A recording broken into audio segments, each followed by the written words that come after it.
বা কেউ যদি জিজ্ঞাসা করে বা জানতে চায় যে এই স্যাটারডে সানডেটিকে তারা চাইছেন না যে শুধুমাত্র যে উইকডেজ সেটি থাকবে, উইকেন্ডটি থাকবে না।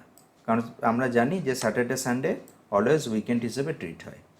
তা এর জন্য কী করতে হবে, সবার প্রথমে রেঞ্জটিকে সিলেক্ট করে নিতে হবে কিবোর্ড থেকে, Alt+H+F+I+, এটি প্রেস করতে হবে। এরপর এখানে ডেটের জায়গায় এই ডে যেটি সিলেক্ট আছে অটো সিলেক্ট, সেটিকে উইকডে করে দিতে হবে, দিয়ে ওকে করে দিলেই কমপ্লিট। দেখুন ফ্রাইডের পর মনডে এসছে, 30 তারিখের পর 2 তারিখ হয়েছে।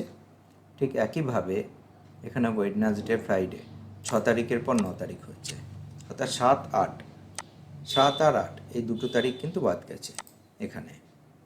ভিডিওটি ভালো লাগলে অবশ্যই আমার চ্যানেলটিকে সাবস্ক্রাইব করবেন এবং নোটিফিকেশন বা বেল বাটনে আপনারা প্রেস করবেন। Thank you.